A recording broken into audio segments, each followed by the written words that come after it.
Gosh, why do I look so much tanner than you right now? That's just me. I'm just white. Not you. Oh, it's just me. Good old. Was it the Casper the Friendly Ghost?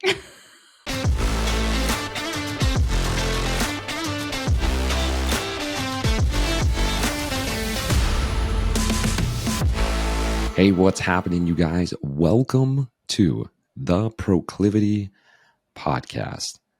I'm your host, Joel Cochran. I'm here with Emily Rodella.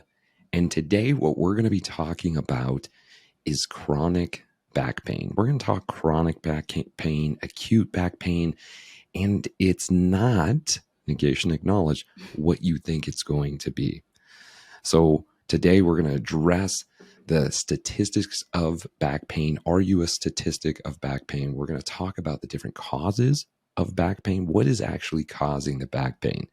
Most people are thinking, oh, I twisted wrong and that's why my back went out. Yeah, okay. We'll deal with that. We'll talk about that. We'll also talk about how to treat your back pain. So if you have any type of back pain and you're listening to the podcast, this is for you. Emily, have you ever dealt with low back pain? Yes, I have. And for me, definitely during pregnancy, postpartum a little bit. And I know that's very true for a lot of other mothers as well. Makes sense, right? But there's also a lot of other things going on, not just physically. That's what we're going to talk about. She's already throwing some hints out there, guys. Let's first dig into the statistics. We're diving in. That's what we want to do. You guys got busy schedules, right? We want to get you right into it. So let's talk about the statistics of back pain. We researched some of this, and the really interesting numbers. 540 million people suffer from back pain.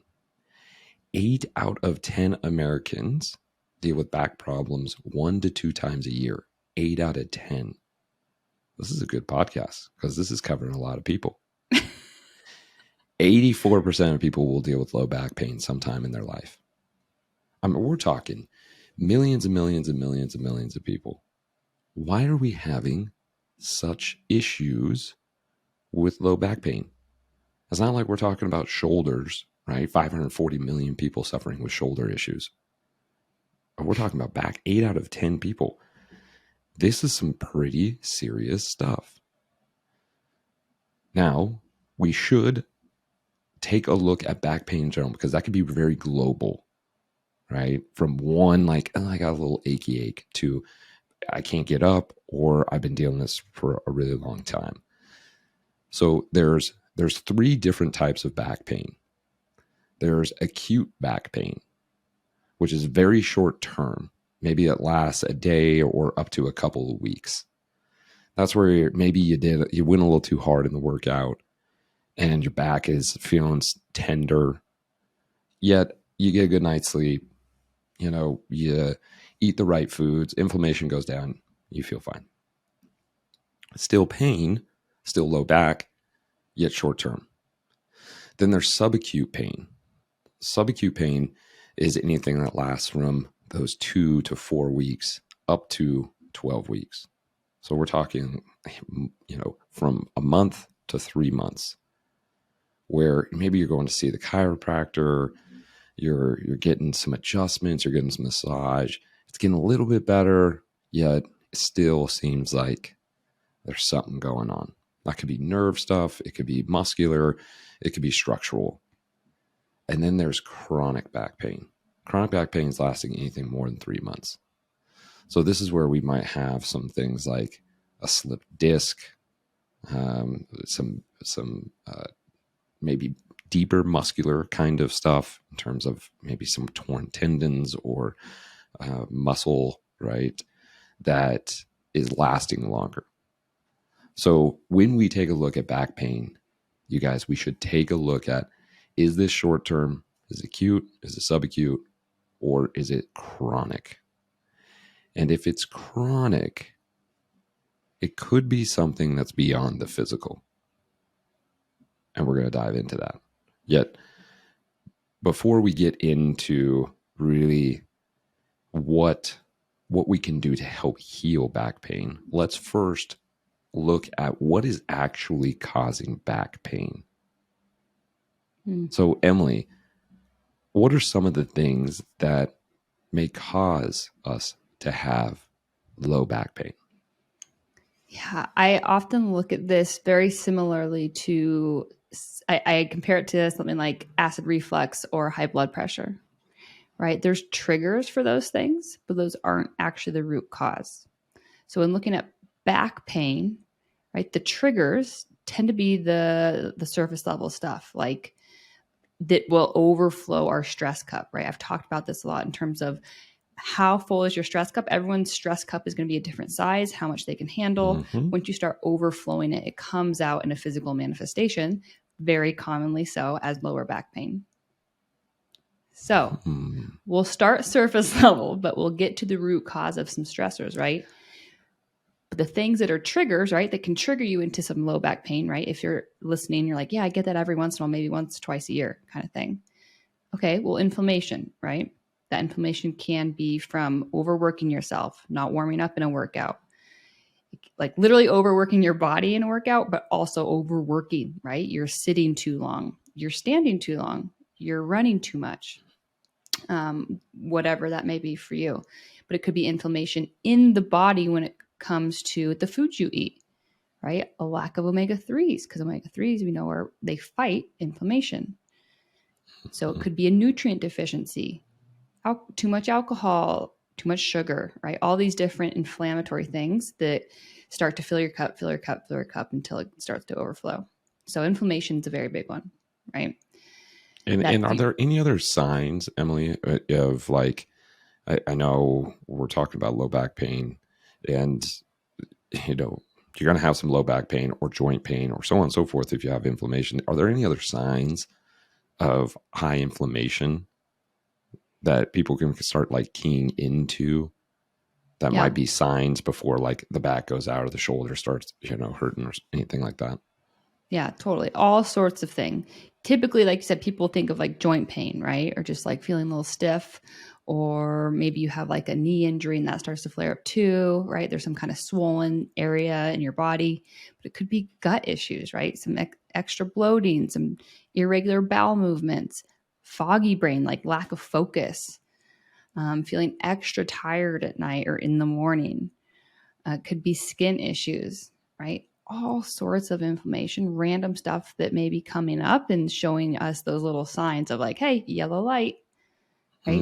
There's something not right here, and it's starting to physically manifest in little areas. So all sorts of things. Gotcha. Okay, cool. Okay, what else? Yeah. Right. And so within that inflammation, it could, again, these things play off of each other. It could be tight muscles or tendons.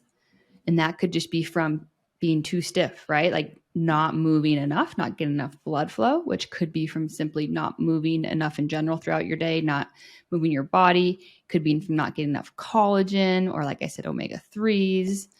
And so just tight muscles in general. And that could be also from, we'll get into this in a moment, but just stress and holding the stress in our body and physically being too tight, right? Being in that sympathetic state too much.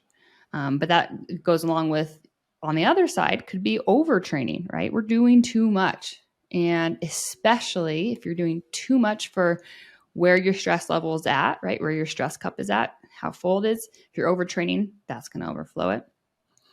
If we are overtraining with poor mechanics, right? Especially if you're doing something repetitive like running or rowing or riding a bike, and it's just super repetitive and you keep doing it with poor mechanics, or I like to think about poor shoes, right? Or poor posture. Those things done over and over again are going to lead to imbalances and pain and inflammation. And that could be, again, something as simple as being at your desk, sitting in a certain spot, leaning on one hip or one shoulder or one arm throughout the day, holding your kid on one side, popping your hip out, right? These things done over and over again, even if it feels or seems little, add up, right? Is there anything else? I know you work with a lot of people physically. Is there any other common mechanical issues that you see? Yeah, I mean, the biggest mechanical, guys, is going to be what you're doing majority of the day. Okay. This is one of the reasons why we encourage walking, because one of the best things for your low back, hips, is walking. Getting out, a brisk walk. It doesn't have to be like you're out of breath, but you're walking with purpose, because you're getting hip extension and flexion over and over again. There's rotation that's happening in the hips. There's a lot of different mechanical things that are going on just walking. And that's why we believe walking is such a superpower, not only because psychologically it's nice to be able to go for a walk, leave your phone back at the office or at home, even if it's only for 10 minutes. Going for a walk is going to be able to help you psychologically decompress. And it also is going to help you decompress your joints by being able to go for a walk. Yet make sure to tune in on what you are mechanically doing every day. I had a client who did a lot of internet work, right? Software company. And so with his right hand, he was constantly reaching across to type on his keyboard. So he's internally rotated majority of the day. Well, he did that for weeks on weeks, months on months, years on years. And his shoulder got trapped on an internally rotated position where it was hard for him to get his shoulder up overhead. Mm-hmm. And it's taken tons and tons of work to release that scap and get that shoulder into better movement function, because for hours at a time, he was reaching across to the center of his body and typing on the keyboard. And that's what messed with his shoulder. Mm-hmm. And so even just thinking about it right now, guys, if you're listening to this podcast, pull your shoulders back, pull your chin back, and you'll feel yourself go like, oh, wait a second. Mm-hmm. That feels different, mm-hmm. because we're usually so slouched over. Yep. Yeah. So looking on our phone. We're doing. Mm-hmm. Oh, big time. Big time. And as former CrossFit coaches, what I would see often, and this is not just in CrossFit, right? It's a lot of places I see in the gym, is super cushiony shoes doing these movements that need more stability in our feet, right? So we're huge fans, depending on where you're at in your body, right? If there are any pre-existing injuries, but if you can, transitioning to a low cushion or what's the word I'm looking for? Minimalist Zero drop type shoe. Zero drop. There you go. Okay, there we go. So your foot can actually work and grip and use its muscles and help train the muscles in your ankles and your calves and your shins, and all working its way up to your hips and your back, right? Mm-hmm. That's how it's supposed to be. And a shoe that's wide enough to allow your foot to actually do that. So we'll talk about some things down the road. Do you want to drop your shoe? I mean, I know you. It's the whole reason why you and your husband are married. Nope. No, we just like minimalist shoes because we know the benefit. Okay. We'll talk about it in a minute. We'll talk about how you and Casey fell in love with each other, or you falling in love with him. Cool. Okay. So poor mechanics, right? Some wrapping that part up. Then we get to the deeper root cause issues for the majority. What are those, right? Yeah, I mentioned it before, right? When we talk about our stress cup, what is filling our stress cup up? Or another way to look at it, what is emptying your soul cup, right? When people are like, oh, what fills your cup? Like, what brings you joy? Okay, let's look at it on the other side. What's taking out of that cup, right? And a lot of the time in proclivity, we teach about, go back, listen to our proclivity pyramid episode. It's our structure in our day, which leads to our stress. Oftentimes, are we running around rushed or go, or doing too much, right? Thinking about the parasympathetic versus sympathetic state. Are we in the sympathetic fight or flight state too much? Yes. 99% of us are, right? It's how our culture is these days. And so it's coming from a lot of built up little things over time, but also it could be actual more in-depth stuff like stored trauma, right? Whether you realize you had trauma or not. Some people are like, no, I had good parents. I had a good upbringing. I've never had any trauma. Like I've known people who, had their legs blown off and been in war and all this stuff. And it's like, well, yeah, that's of course trauma too, but that doesn't mean you don't have trauma, right? We all have it at some level. So being Correct. able to take a look at that, because that is keeping our central nervous system bogged down if we haven't released that, right? And that's keeping our stress cup at a level that's feeling pressureful, I like to say. Good old pressureful. And if you keep holding on to that, it's going to fester and fester and fester, and again, cause other physical manifestations such as low back pain commonly.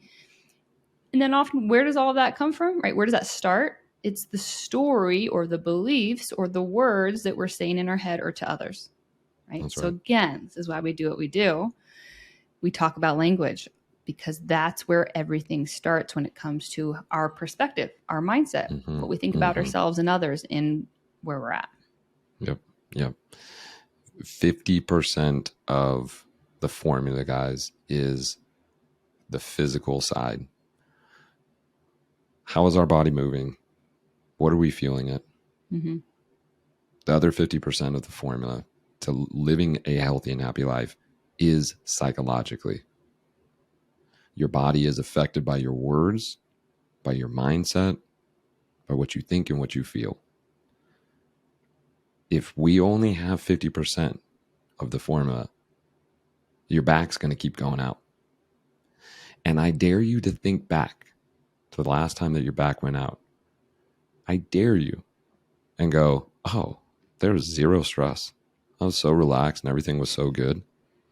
And my back just went out. Psych. I still don't know a single person, not one, in which their back went out when they were at total peace. Everything was great, unless it was something that was very acute, very traumatic. I fell off a ladder, hit my back. Right. Okay. So taking a look at this, you guys, we know the causes. High inflammation from the foods that we are having, how much we are exercising, how much we aren't exercising and moving. What are we saying to ourselves? What's our emotional stress? Where's our language at? This is all going to really depend on how your back is going to heal by being able to have the right language. So let's take a look at this. Let's give some really tactful stuff in being able to start treating low back pain. First and foremost, let's look at actually the food. Emily, what should people do to be able to start decreasing inflammation? So they didn't really know, right? They're like, oh man, food can really cause that inflammation, and maybe that's what's causing some of my back pain. Yep. What's some of the first things they should go after when it comes to nutrition? Yeah. Number one, minimize sugar, whether that be alcohol or refined sugar, or even overdoing it on like paleo treats, right? So minimizing the sugar or the refined flours, number one, because when your blood sugar spikes, inflammation occurs. It can make things worse in your gut, of course, too much sugar, and that causes inflammation. It's just a vicious cycle. So sugar, alcohol. Secondly, would be the seed oils, right? So the oxidized omega-6s, right? So there are quality omega-6s like in nuts and seeds and a lot of meats actually. These things have great quality omega-6s, but when we get them, one, in excess, but two, when they're oxidized, they've been exposed to light, heat, and air where they're not supposed to, and it makes their structure oxidizing, and it causes inflammation in our body. That's inflammation, right? So one of the easiest things is to check the labels for the food you're eating that are packaged, to minimize seed oils, look for things that we do want, like olive oil, avocado oil, coconut oil, and then really avoid the seed oils like sunflower, canola, soybean, safflower, grapeseed, right? And then what goes along with that is, can we eat out less? Right? Because most restaurants use those seed oils. So those are the top two in terms of diet. You can go a step further, right? To say, hey, what can I really hone in on when it comes to less inflammation? And for some people, that's grains. For some people, that's dairy. For some people, that's legumes. When I say these things, I mean like removing them or minimizing them for a period of time. See what helps you feel better. Yes. I totally agree on that and that formula. If you are having low back pain, start getting rid of the dairy and the gluten. Just give it a shot. Those are the See what top two. happens. Yeah. Right? If you've already eliminated sugar, alcohol, seed oils, and you're like, oh man, I'm still having these kind of Right. back stuff. Cool. Get rid of those two others. See what happens. See what happens. Okay. So that's from a nutritional standpoint. What we can do, obviously, making sure that we drink enough water through the I was day just as gonna say. well. And sleep. Omega 3s, Mm-hmm. turmeric, high amounts of turmeric can help with inflammation, right? Yeah, there's some mixed research on it, but it definitely won't hurt. So try it out. Mm-hmm. Anti-inflammatory, they're like natural anti-inflammatories. And then, yeah, like you said, I forgot to mention omega 3s are anti-inflammatories. So salmon, any kind of cold water fatty fish if you can, or supplement with good quality stuff. Cool. Cool. So that's just starting on the internal going external. Really focus on that, guys. If that isn't dialed in from the inside out, you Mm-hmm. can go ahead and start getting massages and dry needling and all of that kind of stuff. And you're still going to have the inflammation. So it's going to be really, really hard Right. because when the back goes out, it gets inflamed. You have nerves that are running down through your back, hip. You have the sciatic nerve.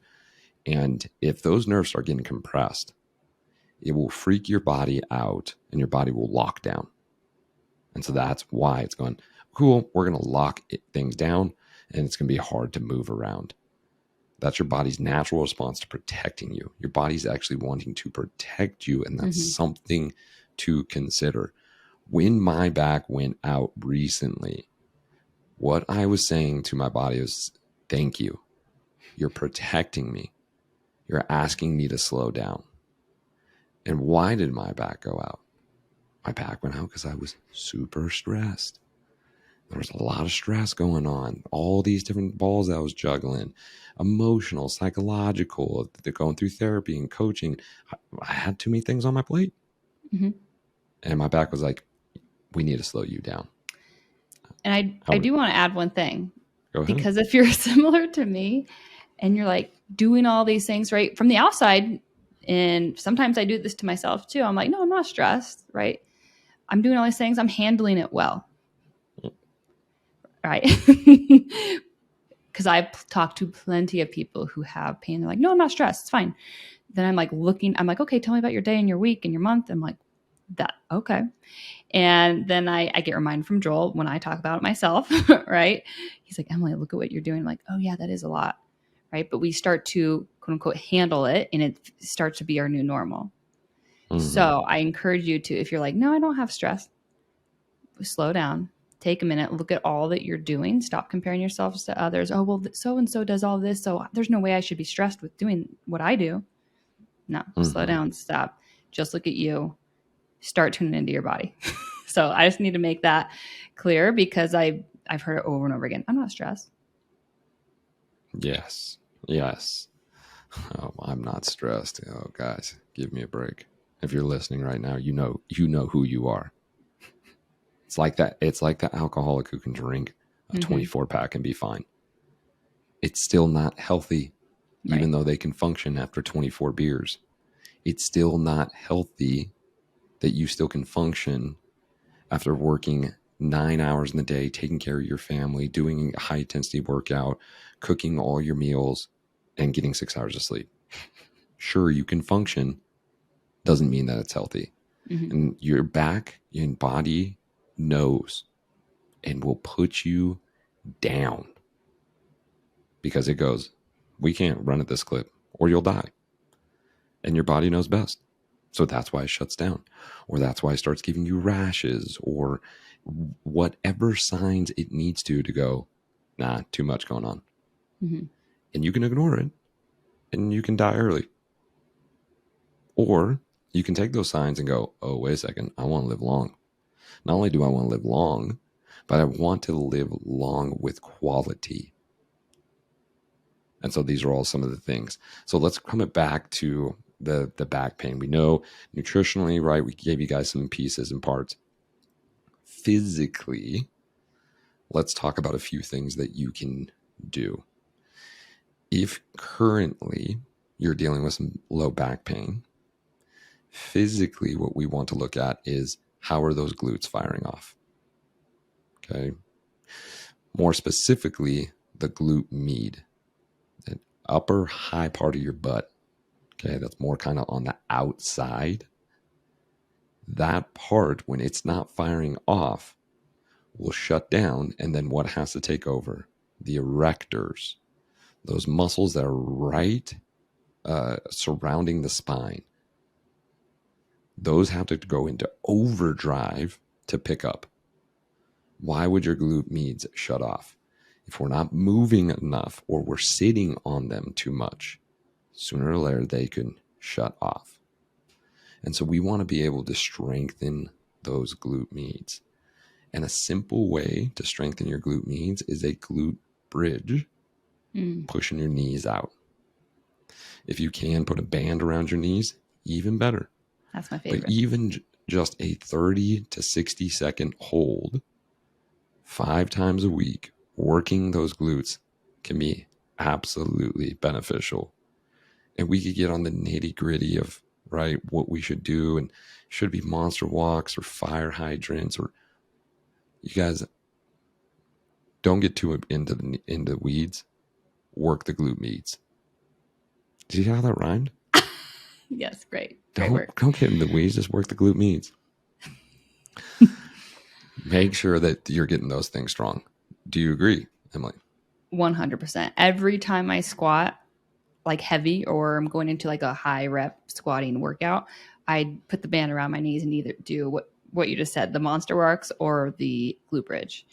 And I forgot to add one thing, right? As a sign to see like, hey, is my body inflamed? Maybe you don't feel the low back pain yet, but maybe you do feel hip pain, or like you said, your glutes perhaps for some people, or maybe there is lack of firing. But also, if you guys go just a little bit above your belly button on each side, so say an inch out from your belly button, 2 inches up on each side, your adrenals, you can start to feel those. And if they're tender, that's a sign that your body is stressed because it's pumping out too much cortisol and your adrenals are overworking. And the reason I bring this up is because if they're overworking, then they get into like a depleted state, and then they're connected to all of these things, muscles we're talking about. And again, that's what oftentimes leads to things shutting down and then other muscles having to fire up and the pain, right? The domino effect. So that's it. You guys can do it right now. Go to your belly button. Go up about two inches, right? Maybe about 3 finger lengths from your belly button, and then just go out a little bit and just do a little massage, some little circular massages. See if there's right? little tender spots. And see if there's tender. And if you're like, whoa, this is kind of tender there, and I didn't do any ab work. Right. Oh, there's something going on there. And you can massage them and activate them a little bit, can't you? Yeah. So if you're going into a workout and you're wanting to make sure your glutes are firing and your lower back doesn't take over, yeah, you can stimulate them that way. Yeah, I'm doing it right now. It feels great. So first and foremost, guys, take a look at strengthening the glutes. Strengthening first. A lot of people go to stretching. Stretching can be great, yet we want to make sure that we strengthen them. The second thing that I would go to is isometric holds. So like a wall sit with the knees out and you have some bands. Any type of isometric holds, we talked about the glute, bridge, and hold would be an isometric hold where you're activating the muscle and you're holding it on. If you feel like you're wanting to give out or you feel those muscles taking over somewhere else other than the glutes, that's a big sign your glutes aren't working. So if you go into a glute bridge, an isometric hold, and squeeze your butt, and then you start feeling your hamstrings or low back firing off more, that is a absolute sign that your glutes are not firing off. So if you're not sure, are my glutes working? Do a glute bridge for 60 to 90 seconds, like a max glute bridge, and see if your hamstrings or back start firing early. Yeah. That's a sign. And sometimes for me, I have to put that band. When we talk about band, put it around right above your knees. That'll help. For me, that helps a lot to fire the glutes off. Yep. Absolutely. Absolutely. When it comes to, now we got isometric holds, we got glute strengthening. When it comes to stretching, stretching is great and it needs to be done daily. And it doesn't have to be that long. Research shows 30 to 60 seconds daily is more beneficial than these long stretching sessions you may do after your workout. Where we encourage to do some daily stretching is in your down regulating or your nighttime routine. Just taking a few moments on your back. You know, you could do the cross-legged to work the glutes. You could pull your knees up to your chest. Anything that can do some stretching. And again, if you want to get in the nitty gritty of like, oh, low back stretch, all you got to do is look up low back stretches, right? But just know that it's more repetition, more consistency, and less time. The other one, we already talked a little bit about adrenal massage, but psoas release. If you haven't heard of psoas or your psoas, this is a game changer. Okay. Emily, how is it when I work your psoas? Yeah, think sports massage and like the worst, the toughest pain and feeling, but it's great afterwards. It's great. Does your back usually feel better Yes. Oh, after yes. doing? It has always felt better after that. There it is. You can look at self massage tools like So Right, PSORITE. It is a little more expensive than I would imagine. I think it's like $75 for this, basically a piece of plastic. But it is a great way to be able to get into your psoas and release your psoas, which is going to drastically change your low back pain.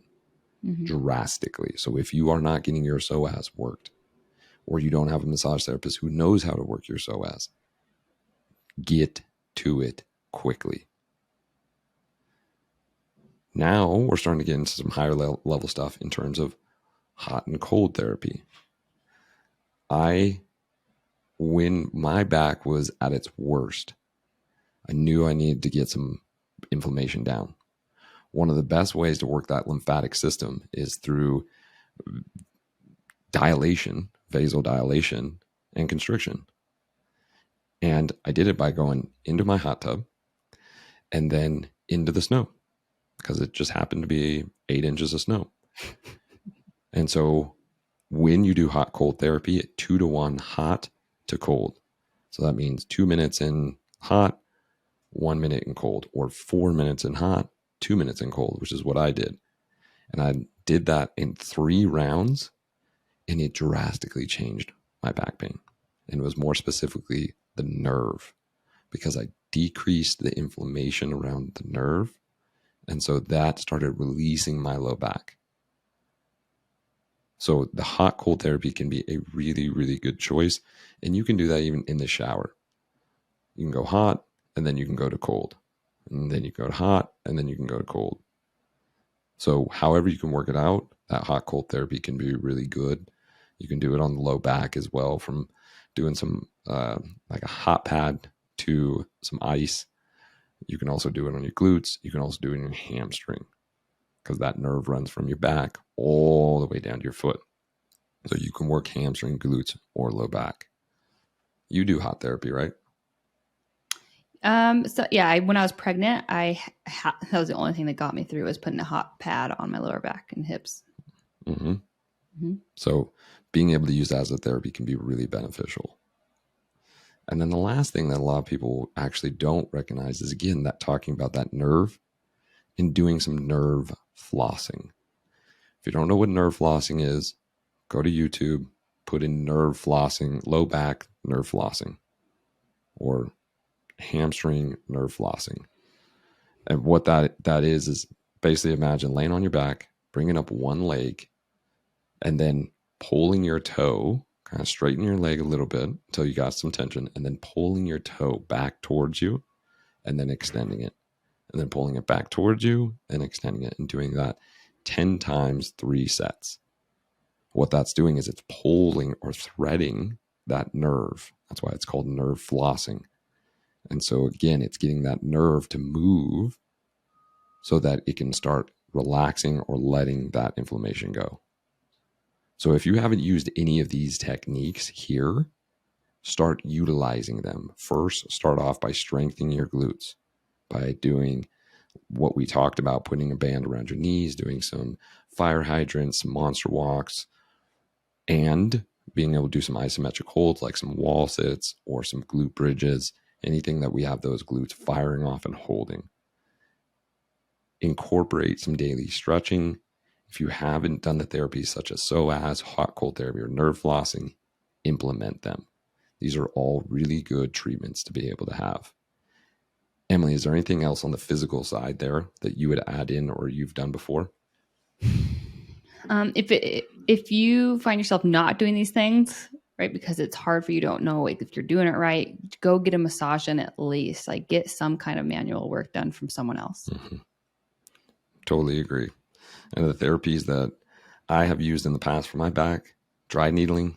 If you haven't had dry needling done, I suggest a PT, a physical therapist.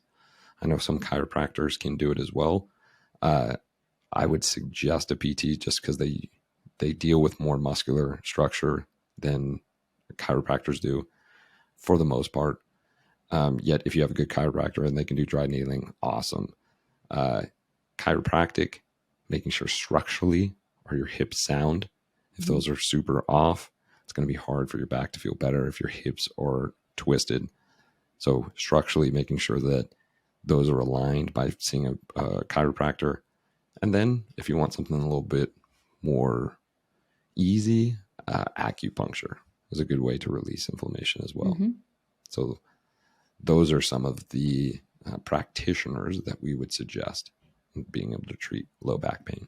If you haven't used any of those, reach out to us. We in the Reno area, we have some great physicians and body workers that we know that we would suggest you to. Agreed? Agreed. All right, so we talked about the nutrition. We talked about the physical part. What last part do we have? Last but not least, and likely most important, our psychological state, right? This is us talking about addressing the stress. It's gonna look different for everyone. And so there's lots of different ways to address and manage your stress, but it really comes down to what we see as the common denominator in people of what people don't address and they need to is that past trauma or the stories or the beliefs that are holding them down and preventing them from moving forward. And so that could be going to a therapist. That could be hiring a coach. Joel is really great at asking really great questions and allowing release, right? Whether you realize you need it or not. Right? What's the analogy you use with the bread in the cabinet? That's my favorite. Yeah. If you put bread in the cabinet, a dark cabinet, right, and there's a little bit of moisture in there, say you just dropped a few drops of water in there, it's not going to take long for that bread to become extremely moldy.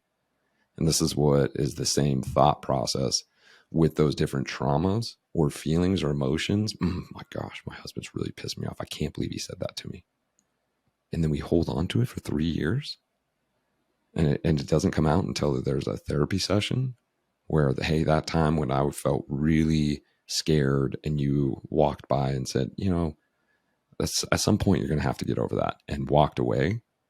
And that caused a big unsafe feeling or tightness, and you didn't address it. It's going to sit up in that cabinet and it's going to mold away, and it's going to stay there, and it's going to get worse and worse, and it's going to start affecting other parts of your body if we don't get rid of it. Yep. So whether it be trauma or it could be a simple interaction with your sibling, your parent, whatever it may be, it could be your childbirth, right? Or like you giving birth, right? Or even for the father as well, it could be traumatic. And it could be just, hey, I'm a worry wart, right? I worry a lot. And it could be the small daily things, but oftentimes that comes back to, okay, well, why are you a worrier? Right. So really getting help, because tough to do alone because one, we usually don't take the time to do it. And secondly, we need the tools to know how to do it properly and actually dig in there and release the stuff. So Joel's awesome. Or any kind of therapist that you feel comfortable with, start somewhere and then start to find something that helps you. So hire a coach, therapist, talk therapy. What other, is there anything specific to add to that, Joel, for you? The biggest thing, guys, is being able to get it out. Get it out. I mean, honestly, if you want to, go tell your husband about the time they walked by, right? And that happened. You will feel massively better. And if you're thinking like, it's not going to help my low back pain. Have you ever had like an emotional conversation? You get done and you feel completely exhausted. Maybe you cried a lot or so on and so forth, but you get done and you're just like, oh my gosh, I feel completely wiped out. That's because your central nervous system has been holding on to that emotion or feeling for so long. And finally, it's like, oh, we don't have to carry it anymore. And so it goes boom, boom, boom, and you down regulate 5 levels. And now all of a sudden you're not sitting at level 10 all day long, that you come down and you feel grounded. So for the first time in a long time, you finally go, oh, I can let go. And that is what we're trying to get to. When we get to the point of letting go, the central nervous system no longer sees that event, that thought, that emotion as a threat. Because if it sees it as a threat, it's going to protect you from it. Meaning that you're going to stay away from the event or that person or that thought, but it's still going to carry it. And so it has to protect it. And until we go, I'm actually not in the threat anymore, right? What happened to me as a child, what happened to me in that relationship is not my present state.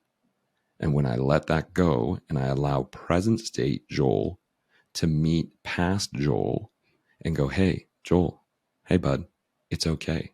I got you now. Then we can go, oh, so I can be safe in this moment where I usually would get nervous? Yeah. Oh, cool. Boom. And there's this release. Not only in your body, but also in that low back. Okay. Because then what do you start doing? You start breathing into your diaphragm. And you start breathing in your diaphragm, you start actually breathing into your low back, expanding those muscles. When you're stressed out, you're up in your chest. We're not using the repetition of breathing into our low lungs. And so then the back can get tight again. You ever think about that, guys? Breathing through your chest. Wonder why your shoulders and neck are so tight and your back's giving out? Because you're overworking muscles that you're not supposed to work. Diaphragm is low into the belly. That's the reason why we have it. So getting it out is essential. Whether it be telling someone else about the story, even if they're not a therapist, or writing it out, which we'll get to in a moment, right? If you're not ready to tell that person. But really, it comes down to learning how to downregulate yourself. Again, different for everyone. There's different ways to do this, but very common ways that are simple is eliminate the stimuli, the things that overstimulate us on the daily. That could be taking a 5 or 10 minute break from your children, right? Asking for help. That could be before you get out of your car to go pick up your children. You take 5 minutes to do some deep breath work just in your car. That could be taking a walk throughout your day. That one's huge and feels amazing because you're getting outside at the same time, getting some blood flow. Right? We know when we sit and stare at the horizon, right? That helps us get into a more parasympathetic state, that calm, rest and digest state. Meditation in general, whether that be breath work focused or you're saying a mantra or you're just sitting there, right? You could be looking at the river or the sky and nature, whatever you want that to be, something that makes you feel like, whew, I feel grounded, more at peace. For some people, that is a workout and then that time period afterwards, right? To get some of that high anxious energy out. But then right after, it's like taking a moment to be like, okay, I got this, right? Being able to still down regulate yourself after that. Is there anything else that you do? I know there's a few things, but. Oh, yeah. I mean, it is a practice, y'all, on how to down regulate. If you don't know how to down regulate, you know what you're going to do? Up regulate. Because you don't know anything else. Okay. Have you ever sat at home and you're by yourself, maybe the kids aren't there, nobody else is there. Can you sit there and eat your dinner by yourself without feeling anxious? 10 Pulling your minutes phone out. and pulling your nothing, just you and your food. Does that make you anxious just thinking about that? Then you have a down regulating problem. You actually don't know how to do it. You don't know how to sit with yourself. If you're like, oh, okay, well, I'll down regulate by going for a walk and calling somebody. If you're the type of person that wants to call somebody every time you're in your car, you have a down regulating problem. I mean, listen, I love getting in the car and trying to call somebody. Okay. And there are times to shut off the music and drive. Ooh, Nothing it's one else. of my favorites. Nothing else. Allow yourself that moment. And so learning how to downregulate is a skill. Yet you can use other things such as nature music, essential oils, diffusers, low lights, weighted blankets, being able to do breath work, meditation, stretching. All of these pieces and components can help and be tools to be able to help you downregulate. Yet you got to do it. Mm-hmm. And so just start off with seeing if you can eat with no distractions. Just start off by leaving your phone and going for a walk. All right. I know it's hard to detach. Yet if you go out into nature and take a 40-minute walk, I did this to a client just the other day. Get your hiking boots on, go for a walk right now. They're like, right now, but the sun's going down. No, right now. What did I get later? A picture of the sun setting and them going like, oh my gosh, this is exactly what I needed. Yeah, no S, Sherlock. Of course you did. We all do. And so it's a skill to downregulate, but when you start doing it, go ahead and check into that low back. You're like, oh shoot, my back feels a lot better. Interesting. I felt like I had to do all the things I have to work it out. Sometimes you just need to lay your ass down. And that's the hardest part I find for most people, especially a lot of people we work with, of like the go-getters, right? The hard chargers, to stand up to yourself and say, no, I deserve this rest. I deserve to take this time to downregulate. I do not have to be go productive at every single second. And actually flipping that script in your head of like, hey, I'm being productive by taking this moment for myself because it's going to prevent me from getting sicker. Yeah, 100%. 100%. So psychologically, guys, we got to address the stress. Get a coach in your corner. Start learning how to downregulate. If you don't know how to downregulate, let us know. Reach out. We're really good at it. We still fall short, just like there's times that we have sugar and there's times that we don't get enough protein, all the things we talk about, yet we have a foundation to always come back to. And then the last thing that is so beneficial, yet very little people do, is what, Emily? Write it out, aka journal, right? And some people hear journaling like, oh, I don't like journaling. I don't like doing that. I don't know how to do that. I don't feel creative enough to do that. I heard that the other day. I'm like, what do you mean creative enough? No, it's simple. If you have a stressor on your mind, write out what is going through your head. Is it a story? Is it a moment? Is it an interaction with someone? Write that out. Just, if you're telling that to someone else, like, hey, if Joel's like, hey, what are you stressed about? Write it out. What happened? Write it out. Right. And then Joel has a process in which what you do after that. That's it. It's very simple, guys. It's called 4-stepping your story. I'll give you an example. You have a story. We'll say you got in a fight with your significant other and you felt a certain way. You've been feeling really frustrated. Write out what happened. John came home and, I reached for him to give him a hug and he was so frustrated with work that he pushed me away. And then we started arguing. Write the whole thing out. Okay. Step number 1. Step number 2, read it out verbally. Read it out now. See how you feel when you read it out compared to how you wrote it out. Step number 3, read it out at 70%. Why 70%, Joel? Because when we start slowing it down, See how I did the tempo? You see there, Emily? Mm-hmm. When we start slowing it down, it allows to sink. Because when you're talking really fast, then I have to be breathing in my chest and I'm actually upregulating. But when I go to 70%, I start downregulating. See how you feel. And then the last part of it is read it at 70% and add the breath with every comma into every period, meaning deep breath in through the nose, long exhale through the mouth. Is it going to take a long time to read that story? Yes. Will you downregulate while you're reading that story? Yes. Will that then take the edge and the threat off of that story immediately? Yes. Without doing anything else, you will look at that story completely different because you've been letting it rumble around in your head and upregulate you every chance that you get. So if we take the same story and we learn how to downregulate it, now all of a sudden you're like, oh, actually it doesn't really matter that he pushed me away. I get it. He had a tough day. And now I move on. But if I just allow it to rumble around my head, I'll upregulate, upregulate, and it'll be a big deal. What we focus on expands. Anything else to put on that?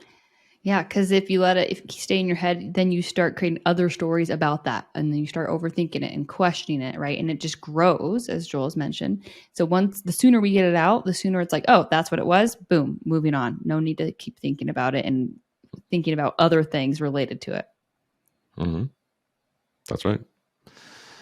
So you guys, we've covered and we brought this in as the low back because a lot of trauma is stored in the low back and hips. And if we don't address it, it's going to keep coming back. This is why 8 out of 10 Americans deal with back problems, because most people aren't dealing with their crap. By being able to take these techniques, both the physiological ones and the psychological ones, you will start healing that back pain. No matter where you're at, whether it's acute, subacute, or chronic, you will start healing that pain. Yet if you've only been treating it physically and not psychologically, it will hold on. We had a client who had hip pain for 8 years. She had done all the things, except she hadn't worked the psychological part. She came in, we 4-stepped some stories, we worked on her language. Guess what? Low back pain, gone. No more hip pain, no more low back pain. And she's like, I don't understand. And we go, we do. We do. There's 2 parts of living a healthy and happy life: physiological, psychological. Emily works the physical side. I work the psychological side. You come out the other end feeling like $1 million. That's the proclivity method. It's a method unlike anything else. We'd love to have you. So to wrap this up in a bow, top 3 things to be able to start helping back pain. Yeah. Number 1, address the stress, right? Are there things that is going on in our day-to-day, weekly life that we can cut out or adjust, right? It comes back to our daily structure. It comes back to who we surround ourselves with, the food we're eating, right? How are we moving our body, right? So address that type of stress and how can we move forward in a better way. Number 2, learn to downregulate, right? When we do, because it's inevitable, when we do encounter stress, how can we get ourselves back into that parasympathetic, that calm, rest and digest state more often? Because most of us are in the opposite, the sympathetic state, way too much. Mm-hmm.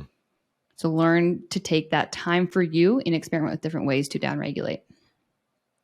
Number 3, consistent daily movement and or therapy, right? For what you need. There's a balance there, right? We don't want to overwork ourselves. We don't want to be too sedentary. So moving your body, ideally, we have a whole podcast on an ideal week and what that looks like for daily movement, right? Mixture of cardio, mixture of strength, and there's lots of other things you can do depending on what you actually enjoy. So therapy perhaps too, whether that be talk therapy, whether that be physical therapy, right? Both. Mm-hmm. Mm-hmm. So figure out what that is for you, but those are the main ones. There it is, you guys. We hope that this really creates some clarity in different areas for you when it comes to low back pain. And this might be shoulder pain, maybe neck pain, so on and so forth. It's all relative to the same, yet we focused physically on being able to help low back pain. Yet psychologically, if you're having headaches, if you're having shoulder pain, a lot of that's going to come back again to the psychological side, Mm-hmm. making sure that we feel content in our day to day with who we are, with what's going on in our life, so on and so forth. So if you guys have questions, feel free, reach out to us. We appreciate you tuning in once again to the Proclivity Podcast. We hope that this episode was powerful for you or useful for you. If you have any questions, reach out. Emily, anything else to put a bow on it? If you guys enjoy this, we really appreciate it if you could share our podcast with others. We want to spread the word and help as many people as possible. So share the podcast, social media, text it to a friend. We would really, really appreciate it. Awesome. Okay, you guys, once again, thanks for tuning in. We look forward to seeing you at the next episode. And until then, Best day ever. best day ever. Coach Emily, I got a question for you. Mm-hmm.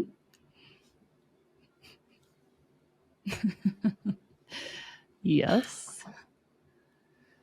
If you had two choices, you could either never have coffee again, or you could never have a sweet treat again.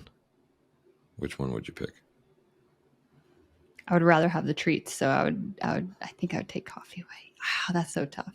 Ooh, yeah, Because I have coffee 99% of my days, but treats less percentage, but they're so enjoyable. That's a great question. It is a great question. Thank you. What would you say? Oh, I would get rid of sweets. Yeah, I major coffee. Yeah. Coffee is like, I mean, and really, it's not like we drink a ton of caffeinated coffee. We're not doing it for it's the taste. I mean, a good pour over. Man, yeah, I'm rethinking my answer now. Well, it's final. Okay. You get no more coffee. I'm treats. And I'll make Joel's sure to coffee. walk by you. I'll just like, Sometimes the smell is better than just even drinking it. Yeah, agreed. Yeah. You guys, if you're still with us, put in a review what you would choose, coffee or sweets. First person to be able to leave a review, we'll send you a box of Element on Us. Whoop whoop. All right, guys. Whoop. See you later. See ya.